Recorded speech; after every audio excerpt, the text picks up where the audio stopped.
Don Carlos Duque, bienvenido Toño, al Café Picante, muchas gracias por la invitación, Toño. que es su casa. Bueno, Carlos Duque, yo creo que todos ustedes, los especializados de la audiencia del Café Picante, conocen a este personaje caleño, para empezar, publicista, diseñador, artista, fotógrafo mucho últimamente, importantísimo en la vida nacional, en la creación y en la política también, porque pues ha sido parte del grafismo de no pocas campañas políticas muy importantes. Carlos, usted nació en la Sultana del Valle, ¿no es cierto?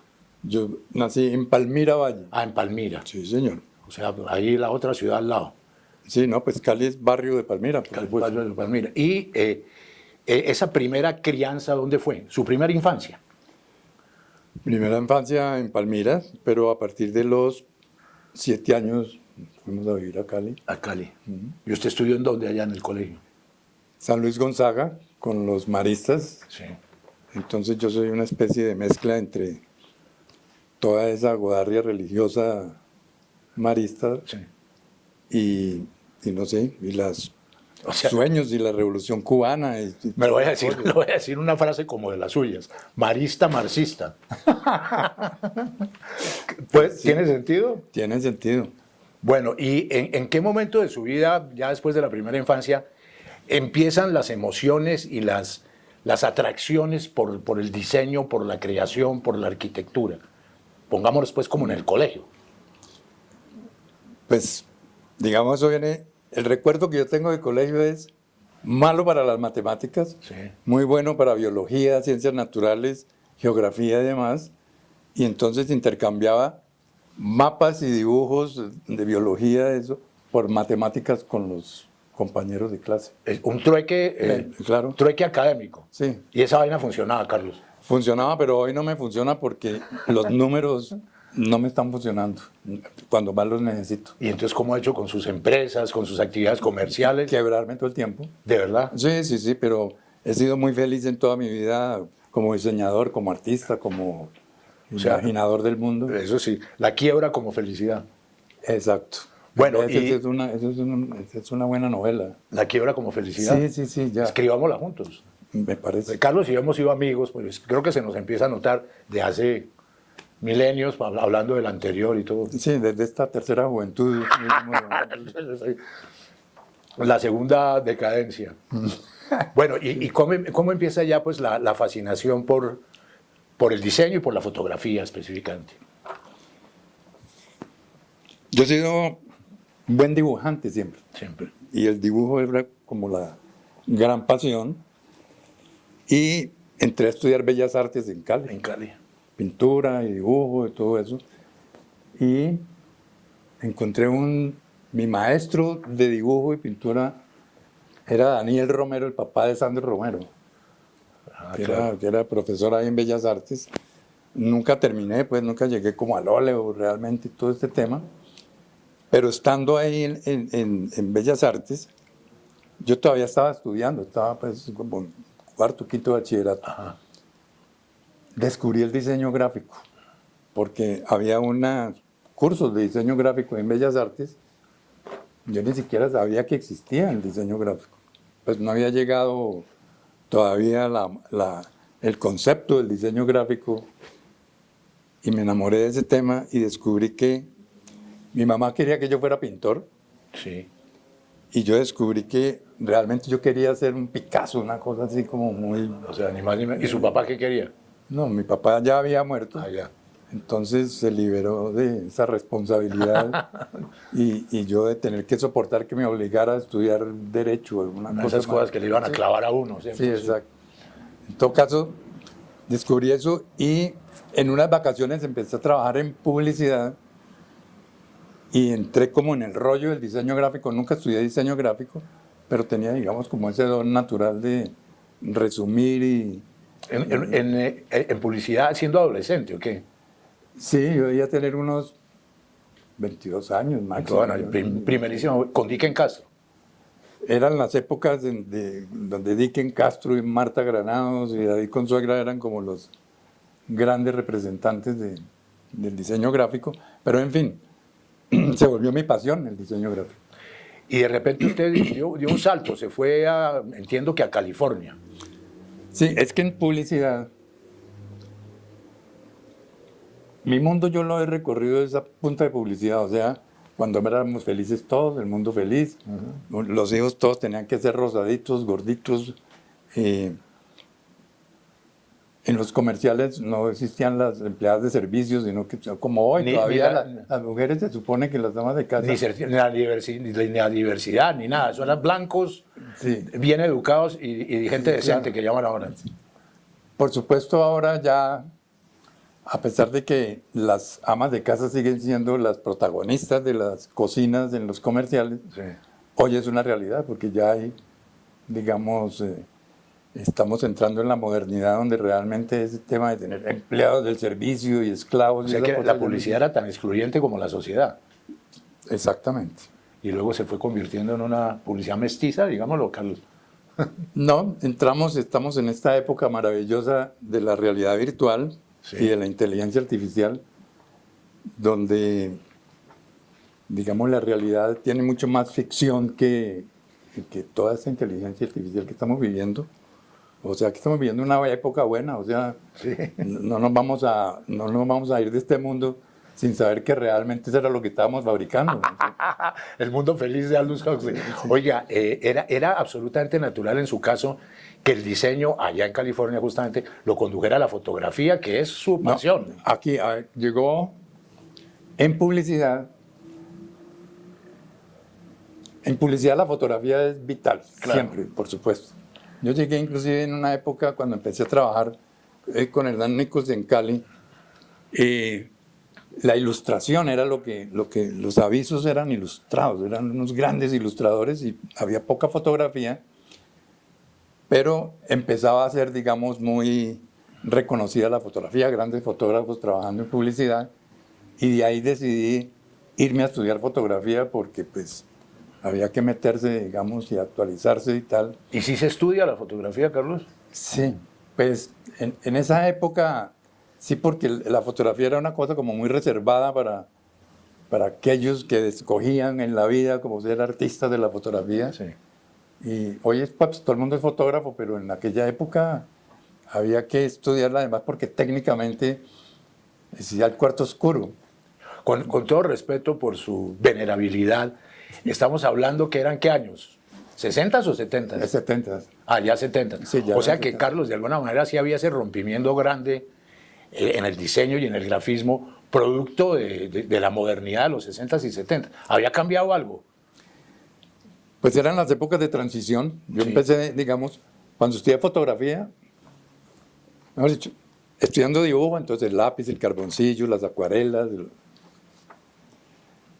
Y después pasé al Flumaster y al no sé qué, en fin, todo fue cambiando. Exacto, el aerógrafo. Sí.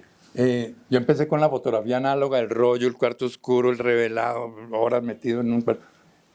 Pasé, ahora estoy en la fotografía digital ya hace 20 y pico de años. Realmente uno puede tener nostalgia, pero evidentemente el avance tecnológico también tiene una fuerza gigantesca, ¿no? Yo tengo un problema, es que no tengo nostalgia ni memorias buenas, en el sentido de no echo de menos, digamos, la tecnología del pasado. Pasado.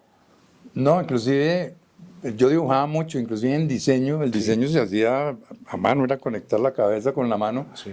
Hoy en el computador soluciona gran parte del tema. El recorrido creativo sigue siendo el mismo, digamos. Porque, pues, claro, y ya con el bagaje pues, del diseño, más la fotografía y toda su actitud estética frente al concepto de lo que debe ser la imagen, se regresa para Colombia y ahí a dónde llega.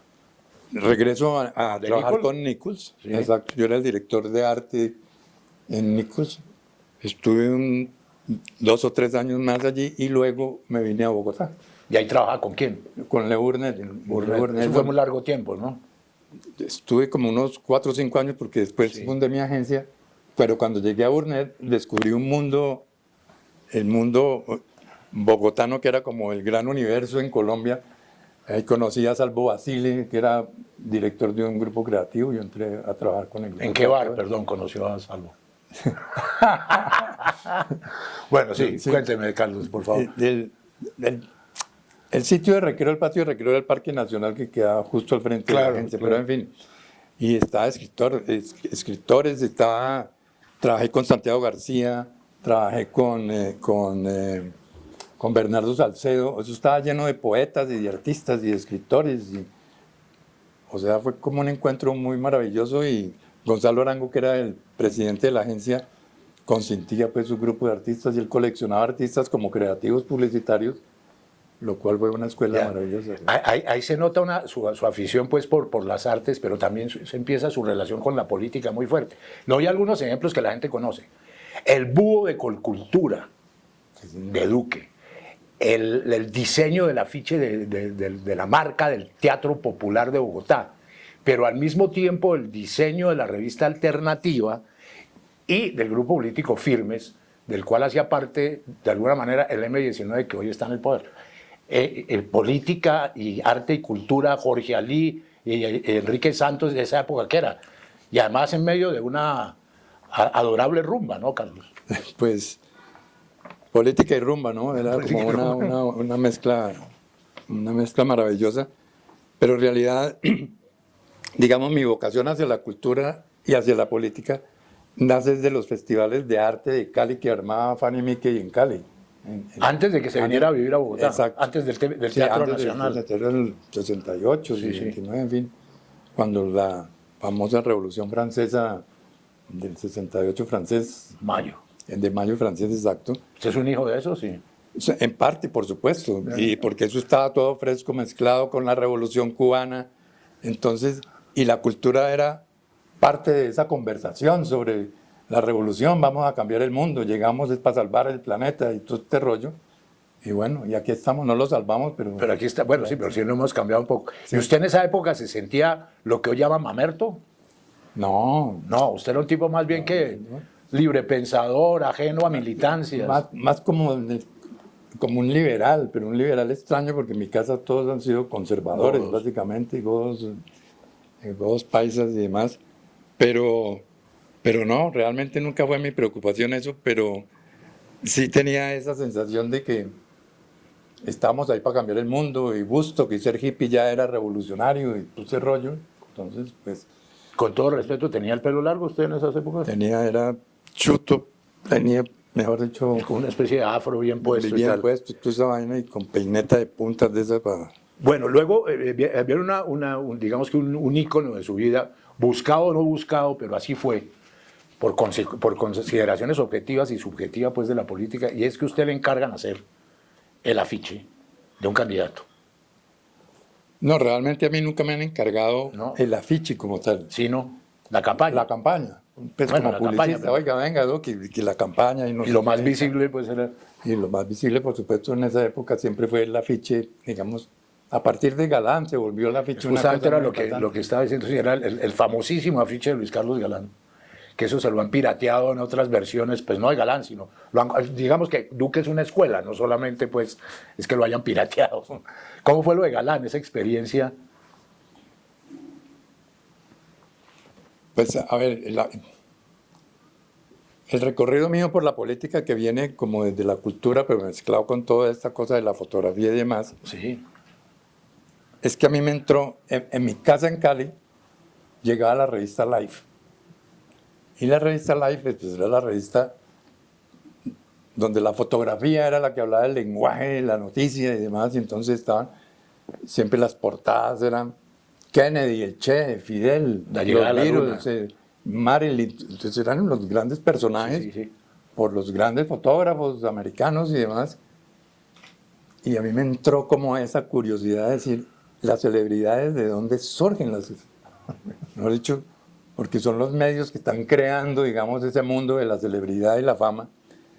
Y me volví como muy obsesivo con eso y con el retrato de personalidades, que es por el que me conocen a mí en fotografía. Yo he sido, digamos, yo he corrido eternidad y fama a punta de fotografiar famosos. A punta de caras. A punta de caras, exactamente. Y allí se presentó esa oportunidad con el tema de Galán, que llegó en un momento a la agencia, buscando agencia, pues. ¿Esa ya era su agencia? Esa ya era mi agencia. ¿Que se llamaba? procesos creativos. Procesos creativos. Sí. Y, por supuesto, el principio del tema político es el candidato. Claro. Y yo, pues, por primera vez dije ya, un candidato es lo que yo necesito porque es una cosa política, lo que da exposición, digamos, mediática. Y en ese momento yo no hice la fotografía del candidato, sino que ellos estaban utilizando o tenían como base una foto de Javier Pesca, que era un fotógrafo, que ya murió, un fotógrafo de Bucaramanga. De prensa, ¿no? De prensa, sí, un reportero. Recuerdo, sí. Y tenía como una foto de una manifestación de Galán espectacular. Y yo dije, oiga, no, esta es la foto, ¿ustedes qué están haciendo? Sí, ni siquiera, sí, tenía la mano ahí, pero pues, yo lo que hice fue un close-up de eso. Y lo que hice fue calcar esa foto, pero con una técnica que yo venía trabajando hacía rato en dibujo, que era como una trama ahí de garabatos en tinta china y plumilla. Como puntillismo, ¿no? Sí, claro, porque yo todavía era... Eso no se podía hacer con computador, eso tocaba era a mano. Camellarlo, sí. Y bueno, de ahí surgió ese afiche que nunca pensé que fuera a coger, digamos, como esa fuerza, porque por primera vez se intervenía, digamos, la imagen misma del candidato con un carácter de diseño gráfico, digamos, y eso de alguna manera creo que cambió el lenguaje. Muchísimo. Pues, lo innovó y tumbó lo anterior. En términos de anécdota, Carlos, ¿qué dijo Galán, Luis Carlos Galán, en esa época de ese afiche? ¿Entendió que eso lo iba a potenciar más que quizás su propia condición política? No sé, pues Maruja era la que le manejaba su cuñada, la que le manejaba su cosa de comunicaciones. Sí. Y ellos apenas vieron, porque yo les hice un boceto de ese afiche. Y lo citamos en la agencia. Y en la agencia al frente había como una pared de una fábrica que estaba ahí al frente de la agencia. Y yo lo que cogí ese boceto, lo mandé a pegar allá al frente. Ajá. Y cuando llegaron ellos les dije, mire, su afiche está allá. Y una vez, no, ya, listo. ¿Listo? Hágale. Así era. ¿Cuál fue la relación gráfica con el Che Guevara? Pues el Che, la imagen del Che, esa es una muy buena pregunta, Toño, porque la imagen del Che se me quedó instalada como el referente particular para la imagen política. Claro. De hecho, la segunda campaña de Galán, que es basada en una fotografía que, eso sí dice yo, tiene esa influencia, es no mirar a cámara, sino mirar como hacia el infinito, esa mirada más, que entre otras cosas... General, global. No, mirada como hacia el... Yo le digo, mira el futuro. Y entonces miran al futuro y le tomo una Hay unos foto. que hacen así. Ok, y entonces se me quedó ese tic en todas, la mayoría de los afiches que yo he hecho políticos o de campañas, la imagen nunca está mirando a cámara el candidato, sino... Entre otras cosas porque descubrí haciendo focus groups y esas cosas que se hacen en política, que poníamos alternativas de fotografías del candidato o mirando a cámara o mirando afuera, y descubrí que a la gente no le gusta que el candidato mire a cámara. Porque si sonríen y está mirando a cámara me está tratando de convencer y seducir, pero si no me está mirando yo lo estoy juzgando y lo puedo calificar. Y no se me mete al rancho. Exactamente, es curioso. Extraño pero, eso, ¿no? Sí, pero... Extrañísimo. Pero entonces, ¿lo del Che qué fue? ¿Un afiche o...? Como un afiche, pues, no era un afiche, el Che era una foto de Corda, que era un fotógrafo de la Revolución. Que a usted introyectó y le sirvió, pues, de... No, claro, porque, mejor dicho, ese afiche está en la memoria de todo el mundo. De todo el mundo, sí. Hasta de Uribe. Sí, hasta la extrema derecha, derecha, sacar de la cabeza. Sí. Vinieron otras épocas en que había una publicidad mucho más, digamos que comercial directamente. Por ejemplo, los bancos, Postobón, Caracol. ¿Qué recuerda? Yo fui publicista de todas esas épocas. Tocaba hacerle a todo, ¿no? Como el publicista político también. No, es que yo no sé. Nosotros los publicistas nacemos en una virginidad y en una ingenuidad y en un sueño del mundo feliz porque porque Coca-Cola es la chispa de la vida y todo este Claro, rollo. claro. Y nos cuesta no, pues, ir adaptándose y conociendo y madurando. Yo todavía estoy madurando y entendiendo hasta el tema político, Sí. porque de alguna manera me mamé de la política, porque eso de aprender uno de viejo es muy jodido y muy duro. Sí. Porque hasta Es como entender que uno nunca supo nada. claro, ¿no? Porque la revolución eran momentos felices. Pero claro, Entonces, Bateman decía que la revolución es una rumba, ¿no? sí, claro. Gran eslogan ese. Sancocho con rumba. Sancocho con rumba. Entonces, y uno va creciendo y dice, no, por ahí no es la cosa. Y esa felicidad que soñamos ya tenía detrás unos monstruos y unos dragones diciendo, ¿estos qué les pasa a estos locos que van a querer cambiar? Esto no se cambia, esto vamos, es para lo mismo de siempre. Sí. Así que Y por eso, en este momento estoy por eso digo, en una tercera juventud, tratando de recuperar mi ingenuidad y mi inocencia. Y nada, pero de alguna manera estoy en un buen momento porque estoy recogiendo y reciclando mis propios trabajos de cuando era feliz e indocumentado como Gabo. sí. Y he descubierto que también la memoria, pero bien reciclada, es importantísimo para sobrevivir estos tiempos de inteligencia Pongámosle un artificial. título a esa vaina, Carlos. El derecho al remake.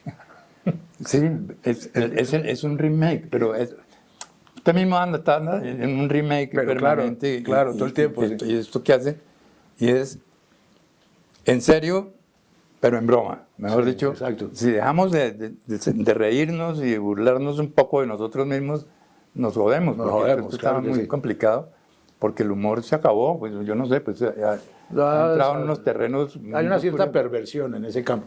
Venga, hablemos de un par de cosas que tuvimos en común, ¿no es cierto?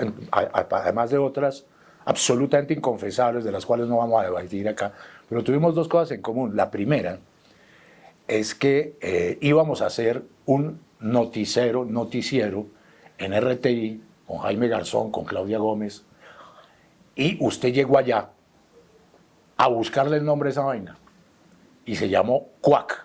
Recuérdeme esa historia. Pues es que que esas son muy buenas escuelas, porque es que yo soy como Margarita Rosa de Francisco, Divino. ¿no? Artista integral. Como el pan. Toca guitarra, actúo, Sí, presento, sí. hago, en fin. Y hace política, entonces. Y por supuesto, yo trabajé, yo fui publicista de RTI Mucho tiempo. 14 años. Sí. Yo hacía presentaciones de novelas, en fin, toda la publicidad me metía, hice fotografía también en parte ahí, conocí gente maravillosa y los pachecos, en fin. Sí. Un poco esa sensación que tuve cuando llegué a Bogotá a trabajar con Leo Burnett, que me encuentro esta colección de personajes, todos muy icónicos del momento de la vida de Bogotá en los 70. Y digamos, Fernando Gómez Agudelo, que era el presidente, que era un tipo espectacular, de una generosidad y de una cultura tremenda con todo, y lo que hizo fue estimular la creatividad de todo el mundo, porque pues todo el que no cabía en otro lado era en RTI, así como algunos estaban en... Era un sitio libre, fundamentalmente, tenía Sí. esa virtud enorme, ¿cierto? En medio de la gran oscuridad de los medios. Sí, Y entonces, el Cuac, el señor Patricio Wills, que era en esa época ya el vicepresidente, que sí, sí, lo llamábamos familiarmente el Pato. el Pato Wills. ¿Y por qué apareció esa vaina de Cuac? ¿Para mamarle gallo al Pato? No, pues es que era muy... A ver, ¡Pac! como Quack nace del ¿cómo se llamaba el noticiero que tenían los... QAP. El QAP. Pero claro, pero señor, una mamá de gallo a eso, sí. Como recogía eso, entonces decía, esto no es QAP, sino es Quack. De una vez, bueno, no sé qué, y montémonos en un pato y ya, mejor dicho. Pero una manera de hacerle un homenaje al jefe, al Pato Wills. Digamos una coincidencia. Una coincidencia. Bueno, fuimos muy felices. Carlos estuvo durante todo ese tiempo muy cercano y muy pendiente del proyecto. Y en otra cosa en la que estuvimos metidos, que tuvo una fuerza dentro del universo nacional de la cultura fue nuestra revista Número, que fue una revista de arte, cultura y pensamiento muy interesante, a la cual fuimos socios con Carlos. ¿Qué le queda de Número? Pues un par de libros por ahí, ¿o qué? Un par de libros, digamos, una de esos sueños maravillosos, pero era un sueño como sesentero también. Pero ya en los 80s, Sí, 90s. exacto, pero todavía, y ya más maduros todos, y en fin. Y yo nunca he jugado a ser intelectual porque no me alcanza esta alegría publicitaria y esta superficialidad publicitaria no me permite, afortunadamente, entrar en profundidades y complicarme la vida en ese sentido. Pero fue muy lindo porque eso era una conversación permanente entre todos los que nos inventamos ese rollo. Sí. Y había escritores, pintores, periodistas. Muy grato. William Ospina, Guillermo González, todo. Leñelet. Y todos, pues, nos queríamos mucho, éramos muy solidarios, era como un grupo ahí. Y por supuesto, todos pensar que de nuevo estábamos siendo los número uno en la nueva concepción de la cultura. Y un poco también al final como una frustración porque sostener, digamos, empresa cultural en este país es muy, muy, muy difícil. Como tantas cosas de la cultura y de la política, utopías que se prolongan pero que finalmente caen en su lugar, que es propiamente la utopía, ¿no es cierto, Carlos? ¿A usted le gusta, ya lo decía, pero quiero que profundicemos un poco más eso, retratar? El retrato. Es decir, el retrato. En la fotografía, no sé si lo ha hecho en pintura, en dibujo. No, yo llegué allá por la fotografía. Por la fotografía. Y yo tengo, en mi archivo, yo sigo reciclando y trabajando mucho eso, pero yo tengo más de 350 personajes colombianos de la vida del siglo XX colombiano, 2021, porque como somos esa generación de transición entre un siglo y otro, tengo material, yo tengo fotos retratos de Enrique Buenaventura, en 1968 hasta retratos pues, del 2025, o sea, son 50 años ahí de... ¿Y están publicados, Carlos? Algunas fotos están publicadas, pero yo tengo... Y en esa idea de remake, ¿por qué no armar un gran álbum de todos esos retratos? Es que es una colaboración a la memoria nacional también importantísima. Yo estoy viviendo un momento muy complicado con eso, porque tengo muy buenos retratos de gente... Yo tengo desde Uribe, Botero, Gao, todos, los políticos, y, en fin. Y sí, he hecho exposiciones, por supuesto, de 100 o 150 personajes, los retratos y demás, pero hoy por hoy yo estoy entrando en un terreno como reciclador. Reciclador quiero escoger la imagen, porque yo trabajo como para los medios impresos y los medios de comunicación y la publicidad, y todas esas, y logotipos y afiches, y que todo eso es arte efímero, es arte desechable. Entonces yo quiero como en la película de esa serie que había, este archivo, si usted asume en esta posición, no se va a destruir, autodestruir en... Misión imposible. Exacto. Yo quiero morirme, quiero desaparecer, digamos, con toda esa obra, para que quede solo lo que quede como en la memoria. Usted tiene alma de grafitero. La efemeridad del grafitero. Quiero morir como grafitero en ese sentido. Y porque es que yo tengo un libro que se llama Historias de papel, que me publicó Caracol Televisión precisamente, porque es la felicidad de no tenerse que llevar uno nada, ni echar de menos que estoy dejando una escultura, un lienzo, sino... Si alguien va a recordar algo mío, esta es en la huella del ojo, de la mirada, y que si es galán o si es un logotipo de cultura, en fin. Eso tiene un encanto particular, sobre todo hoy, donde todo es desechable. Claro. Porque estamos llenos de mucha información, tsunamis de información, y la información ya se volvió como el lenguaje general de la cultura, donde es... Información es cualquier cosa, sea cierta o sea falsa. Hasta la basura es información. Hasta la basura. Entonces, lo curioso es que toda esa discusión que tenemos en la política hoy, que la oposición, y que los fake news y toda la inteligencia que estamos utilizando hoy, es inteligencia artificial. Los Trumps, los Bidens, En fin, todo ese lenguaje que vemos hoy de los Uribes y las cosas nuestras, incluidos los Petros, es inteligencia artificial. Como decir que la realidad no existe, sino que hay una entelequia que la reemplaza, sin saberse muy bien quién es tampoco. Estamos jodidos, es una fuerte decadencia. Es una hiperrealidad. Hiperrealidad, sí. Es lo que usted me echa un cuento, se inventa una mentira, sí, una falsa noticia, lo que sea, y yo le respondo con otra falsa noticia más falso de lo que usted me está diciendo. Sí. Y entonces, dice, ¿cuándo nos vamos a sentar a mirarnos y decir, oiga, cómo estamos pendejeando tanto? Venga, conversemos. No se puede conversar porque la conversación es, a ver, ¿quién tiene más inteligencia artificial que usted? ¿Quién es más creativo ahí? ¿Quién es capaz de sobrepasar los límites de Carlos, usted puso, para terminar, usted puso el tema, pero era como un poco evidente la edad, la madurez. Yo no sé cuántas ruedas tiene usted, ¿se puede saberlo, no? Yo voy a cumplir 78 años al final de año. De los 80 no está. Mire esa pinta, ¿cómo hace, hermano?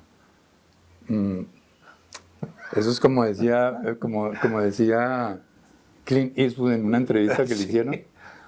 Oye, ¿y usted que sigue jodiendo tanto a estas alturas y películas y está cumpliendo 95 años? Sí. Y el tipo dice, es que, y le dicen, ¿cuál es el secreto? Y dice, el secreto es que yo no dejo entrar al viejo.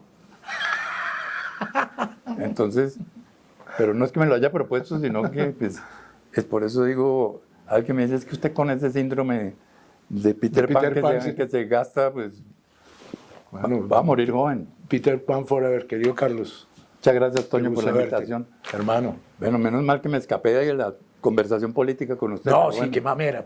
Suficiente tenemos, pero otro día hablamos de eso. Sí.